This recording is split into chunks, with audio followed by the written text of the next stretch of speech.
नमस्कार. साधारण 30-35 वर्ष म्युझिक क्षेत्रामध्ये आहे आणि माझा स्वतःचा स्टुडिओ होता. मागच्या 2-3 वर्षापूर्वी तो तिथं बाहेर पडलो, पण म्युझिकचं काम मात्र चालू आहे अजूनही. तर माझी खूप ओळख करून त्याच्याऐवजी मी थोडे माझे अनुभव सांगतो या म्युझिक हिलिंगच्या ह्याच्यातले.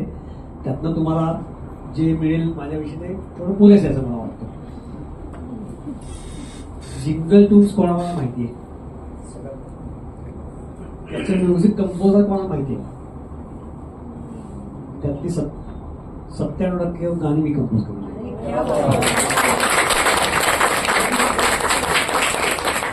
एवढी ओळख मला वाटतं पुरेशी आहे, कारण त्या माध्यमातून मी अनेक पेरेंट्स आणि त्यांच्या मुलांचं मी हिलिंग केलेलं आहे असं मला वाटतं. म्हणजे मला अनेक ओळखीचे आणि अनोळखी लोकांनी माझा नंबर शोधून सांगितलं की तुमच्या गाण्याशिवाय आमचं जीवन होत नाही घरामध्ये. सो पेरेंट्सला आणि त्यांच्या मुलीला हिलिंगचं हे वेगळं माध्यम आहे की तुमच्या जीवनामध्ये सहजता आणली गेली त्या माध्यमातून. एवढंच मी समजतो त्याच्यामध्ये. तर कुठल्याही रोगाचं बरं करणं किंवा अशा गोष्टी नाही आहे. तर तुमचं बाबा थोडंसं डिप्रेशन कमी झालं, मुलगा जेवला, वेळेवर झोपला, खूप मोठी गोष्ट तिकडेच.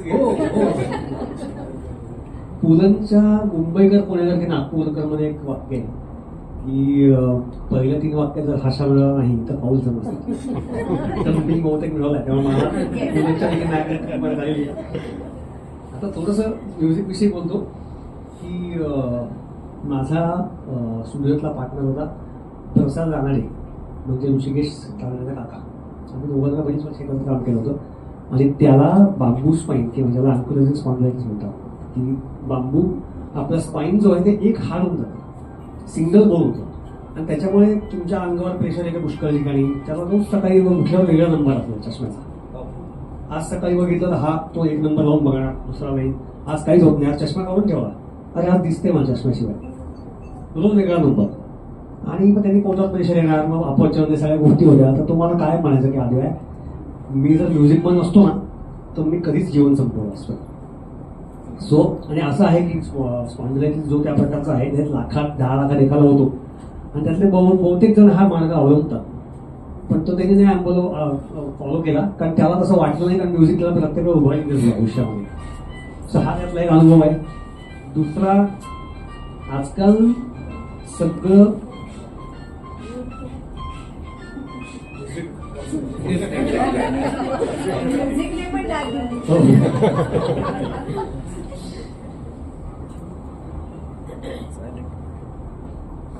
आपण आजकाल खूप ऑर्गॅनिक वेगळे चाललोय सगळ्यांना की ऑर्गॅनिक शेतात पिकवलेल्या भाज्या, मग कचरा त्या ओल्या कचऱ्याचं हे करून त्याचा खत वापरायचा वगैरे वगैरे.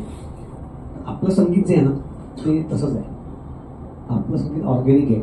आपल्या संगीताला कुठलंही इलेक्ट्रॉनिक वाद्य नसलं तरी आपलं संगीत तयार होऊ शकतं. दुसरी गोष्ट, प्रत्येक वाद्याचं असं नाही, पण मी काही एक्झाम्पल सांगतो तुम्हाला की ड्रमसेटमधून तुम्हाला समजा वाद्य वाजून तुम्हाला एनर्जी सोडून दुसरा कुठला भावना व्यक्त करायची असेल तुम्हाला करता येत नाही, कारण त्याच्यामध्ये आणि तुमच्यामध्ये अंतर आहे, म्हणजे स्टिक आहे. बासरी, सारंगी ही सोलो वॉल्यूम हे तुम्ही अंगाच्या जवळ पकडून वाजवता, म्हणून त्याच्यातनं ती ऐकता सगळ्यात जास्त येऊ शकते. तर आपल्याकडे हे संगीत आहे ज्याला कुठल्या वाद्याची गरज ते संगीत आहे. आपण उगाच बाहेर जातो किंवा बाहेरच्या प्रकारचं संगीताला, म्हणजे ते संगीत वाईट असं मला म्हणायचं नाहीये, पण आपण आपलं संगीत का ऐकत नाही, ज्याला हजारो वर्षाची परंपरा आहे आणि जे ऑर्गॅनिक आहे, तुमच्या भावनांची निगडीत आहे, शरीराशी निगडीत आहे. तर तुम्ही ते ऐकायला पाहिजे. नाही बरेच वेळा आपण कुठे बाहेर ट्रिपला गेलो, आपण छान रिसॉर्टला गेलो, शांत आहे तिकडे, आणि लोकांना मोबाईलवर किंवा युट्यूबवर गाणे ऐकायला स्वस्त बसता येत नाही तिकडे. तुम्हाला त्याच आवाजाचा मोह पडलाय किंवा तुम्ही त्याच्यापेक्षा बाहेर पडू शकत नाही. तुम्ही ते सगळं बंद करून तिथला शांतता तुम्ही अनुभव घेता कधी, हा विचार तुम्ही करा. कोणी नसेल तर त्याला सांगा बाबा हे बंद कर तू, आणि तू तिकडले आवाज आहे, पाण्याचा आवाज आहे, पक्ष्यांचा आवाज आहे. एक माझा अनुभव सांगतो की एक रॉक म्युझिक करत होतो, मला काही आवडत नव्हतं. म्युझिक मध्ये करिअर केलं म्हणजे सगळं मला प्रत्येकाला करायला जमेल, मला आवडीचं असं नसतं. कोणतरी क्लायंट देतो त्याला अमुक हवंय, तसं मी ते स्टुडिओमध्ये बसून ते करत होतो, ते खूप वाईट चालू होतं. आणि नंतर ते दिवसभर केल्यावर मी खूप वैतागलो होतो. आणि नंतर समीर दुबळेचं मला काम होतं, त्याच्याकरता काही म्युझिक मी अरेंज करत होतो. समीर आला, त्याला म्हणला की मला डोकं टिकलं यायचं काही, मला एक 10 मिनिटं चहा सुरू केलं. चहा पिऊन झाला तर सुरू केलं नाही, म्हणलं गा जरा काय करायचं मला ऐकू. तर त्यांनी त्याचा सच्चा सूर लावला, माझ्या डोळ्यातनं पाणी आलं. त्याचा सुंदर तो सूर ऐकला, मस्त त्याचा बैठक केवळ त्यांची आहे त्याच्यातली. तर त्याच्यातनं मला जे समाधान मिळालं की सगळं सकाळपासूनची सगळी जी डोक्यातलं विचार होते, आवड नसलेलं काम मी कधीच केलं नाही आतापर्यंत आयुष्यात, नोकरी कधी केली नाही. आवड नसलेलं काम करायला लागत होतं. त्यातनं एक तुम्हाला सगळ्या डिप्रेशन एन्झायटी माझ्याकडे होती. प्लस रॉक म्युझिकमध्ये जो एक एन्झायटी अँगल आहेच एक, तो त्यांनी मला शांत केला 1.5 मिनिटामध्ये. आणि एक अनुभव सांगतो आणि थांबतो. माझी एक मैत्रिणी, तिच्या नवऱ्याचं फार्म आहे रावेतला, 100-150 गाई आहे याच्यातली. आणि ह्यांचं जे आहे ना बालाजी तांब्यांचं संतुलन विलेज, त्याच्यामध्ये ह्याच्याकडनं पण बऱ्यापैकी दूध सगळं जात असतं.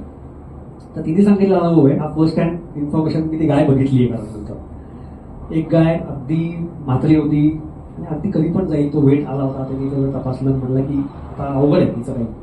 तर त्याच्याकडे असं आहे की बाबा गाय दूध देणं बंद केले तर सोडून जातात, कचऱ्यावर सोडून द्या, बाहेर सोडून द्या, असं तो करत नाही, तो शेवटपर्यंत त्याची काळजी घेतो.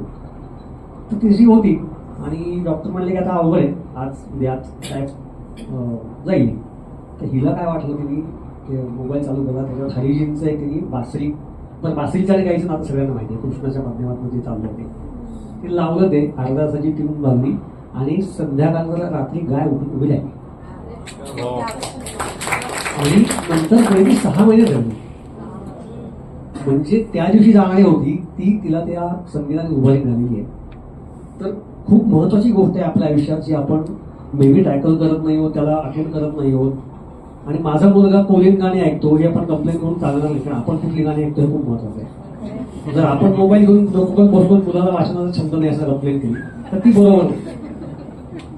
त्यामुळे आपण आपल्याला संगीत ऐका, त्याच्यात खूप मोठी ताकद आहे, खूप सामोल आहे त्याच्यामध्ये, तुम्हाला कळणार नाही इतकी गोष्ट त्याच्यामध्ये आहे. सच्च्या माणसाचं गाणं ऐका. आणि आता त्याच्यापुढे coming back to this one, की संगीत हे आपल्याकडे संगीत आहे ते आत्मा, ते जे आहे ट्युनिंग इनवर्ड्स, ते आपलं संगीत इंट्रोवर्ट आहे. आणि वेस्टर्न क्लासिकलचं म्युझिक चुकीचं बरोबर नाही म्हणते, पण ते एक्स्ट्रोवर्ट. म्हणजे धबधबा मस्त नायगरा फॉल जाऊन बघितला, हे तुम्ही कदाचित आपल्या संगीतातनं दाखवू शकता नाही, ग्रँजर त्याच्या मागचं. पण आपली जवळची व्यक्ती दुरावल्याचं दुःख तुम्ही ओबो आणि वेस्टर्न क्लासिकल पियानोपेक्षा जर हलकासा भैरवी किंवा तोडी गायला तर ते बरोबर पोहोचतं, जास्ती काय करायला पण लागत नाही. तुम्ही 4 वेळा ऐकलं तानपुऱ्यावरती की ती भावना पोहोचते आपल्याला.